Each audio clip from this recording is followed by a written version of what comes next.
Planning to buy your first home can feel really overwhelming. There's a lot of information coming from all different sides. So I just wanted to make this video to talk about some of the mistakes to avoid as a first-time home buyer based on not only my experience when I bought my first home, but also my experience as a real estate agent and some of the things that I have learned along the way.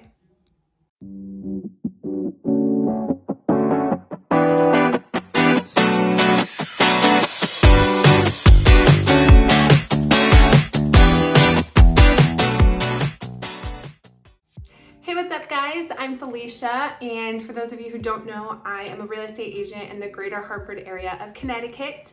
I am relatively new to real estate. I am in my second year in the business, and I actually bought my first home along with my husband during the time that I was actually going for my license. So I was not yet actively working at a brokerage. And so I really kind of saw what it was like to buy a home without maybe any expertise to help me. So I wanted to share some of the things that I've learned, some of the challenges I faced, and some of the mistakes to avoid. So hopefully you don't make some of the same ones that we did. The very first one is thankfully a mistake that we did not make, and honestly, if it wasn't for my husband, I probably would have made this mistake, so I'm very grateful to him that we did not. But it is relying purely on your pre-approval amount to determine how much you can afford in a home. When you go through the pre-approval process through a lender, they're gonna take a look at your gross income, which this is the very first important thing to kind of keep in mind, because that is before any of your taxes and deductions have gone into effect. So they're going to look at what you make gross to determine what you can qualify for a loan. And they usually are looking for, in a conventional loan, somewhere around 50%. And for an FHA, they're looking at about 56% of your income being put towards housing. So how this math gets calculated out is they will take your gross monthly income times 0.5 or 0.56 for FHA, and then they will subtract the total amount of debt payments that you're making. Now that's just the minimum amount. So let's say you have to pay $500 a month to pay for your car, credit card, whatever debts you have, they would subtract it from that. And then that number becomes the number that they say you can pay towards a mortgage every month. So let's look at an example, because otherwise you're probably like, what the heck does all that mean? Let's say that your net income in a month that you, your partner, combined, whatever your situation is, bring home is $5,000. Let's say that then you're going for an FHA loan. They would multiply that $5,000 times 0.56. That brings you out to $2,800. Let's say that you have car payment, you have a little bit of credit card payment you have to make, and every month you have a minimum payment to debt of $500. So you would take that $500 and subtract it from that $2,800. So based on their calculation, you would be able to afford $2,300 a month, and that would be under 50%. It would actually be around 46% of your total monthly income going towards housing. But as you can imagine, this is not exactly a clear picture on what you can actually afford. Now let's look at your actual net income that you bring home, because that's a much more realistic picture of how much money you actually have every month.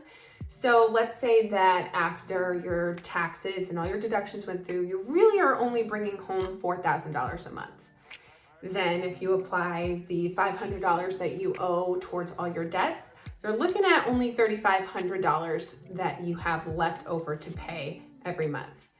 Take that $2,300 that they pre-approved you for a monthly payment versus how much you have, and you're looking at 65% of your income going towards housing, which is very high and not at all recommended. Just to be frank with you, you should not be paying 65% of your money towards your mortgage every month. That is what they call being house poor. It's a phrase I'm sure you've heard of, and I highly recommend taking what you get as a pre-approval from the bank with a grain of salt. Of course, it does tell you your maximum that you can qualify for, but I highly recommend actually looking at homes that are significantly less and actually doing out this math for yourself and finding out where you actually can comfortably afford to spend in a month towards a mortgage. In all honesty, the lender doesn't really know or care what your budget is. That is for you to determine. They are going to go by these factors that I mentioned, as well as your credit score, down payment, all those things when they decide what you qualify for. And they're not going to necessarily know what certain things are that you maybe pay for every month. Let's say you have a medical expense that you know comes out of your bills every month, or different things that wouldn't actually be considered debt, but it is costs that you know you incur. That's not going to get factored in. So you really need to know your budget and what you're comfortable spending. And as far as how much of your income should go towards housing every month, it's really a range, and it does vary on a lot of things, but most people would say somewhere between probably 25 to 35% is a realistic number. That's also, a goal range to have. The second mistake that some first-time homebuyers make is only thinking about their savings as far as the actual home purchase itself. So you'll hear about needing to have a down payment saved up, needing to have closing costs, things for inspection, appraisal, things like that, which is all true, and you do need to have that money in your savings. But I really think the smart move is to plan on having an extra fund of money that is not going to go towards the house purchase, that you also want to have saved up in order to make such a big investment. Of course, in a perfect dream world scenario, everybody would be able to save up money quickly and have an emergency fund, and that would be smooth sailings. Obviously, that's not the case. It is hard sometimes to save up money, and I know that it can take a long time. So I think it's important to have realistic goals about how much you can save and have a realistic timeline for that. So some people, yes, may be able to save 3 to 6 months worth of an emergency fund to cover for any unexpected expenses, but that may not be realistic for you. Unfortunately, so many people have to live paycheck to paycheck, and it can be really hard to build that savings. So I definitely understand that, can empathize with it and relate to that a lot. So that's why I say to shoot for maybe 1 month. Even just that 1 month of extra savings of a few $1,000s can really make a big difference if you had something come up unexpected that you need to pay for. The third mistake that a lot of first-time home buyers make, and that I would say I was definitely guilty of when I was buying a home, was having unrealistic expectations. I think one area that sometimes people might have a little bit of unrealistic expectations is when it comes to the timeline. So when you decide to start looking at a house, it could take a while until you actually close and have those keys in your hand. One area that I think sometimes people aren't totally realistic on is the timeline. So you cannot expect to buy a house in 2 weeks. There is going to be a lot of time that does go into it, and how long it takes for you is really gonna vary. For our home, we started officially really looking and taking it seriously in January and closed on our house in about mid-March of that year. So you can see it was a couple months, but that was actually, I would say, kind of the standard average timeline. We were looking at homes every week. Any free time we had that something was available, we would look at 3 or 4, on a Saturday, maybe some more throughout the week. So we really were sort of hitting the ground running and trying to find a house. Sometimes though, people maybe aren't in as much of a rush, and they're fine with just seeing a house every once in a while, ones that really stand out and maybe aren't as rushed in the process. So it really can vary. I would say to expect at least 2 or 3 months from the time that you really actively start looking and actually close. The pre-approval process is actually usually pretty quick. It depends on the lender, but it's usually a matter of a few days, maybe a week or 2, depending on how thorough they are. And actually touring homes is, again, kind of in your control. It does depend how much it's the market and how available you are to see it. But if you're somebody who's touring a lot of homes in a short period of time, that can really make a difference for how quickly you'll find something.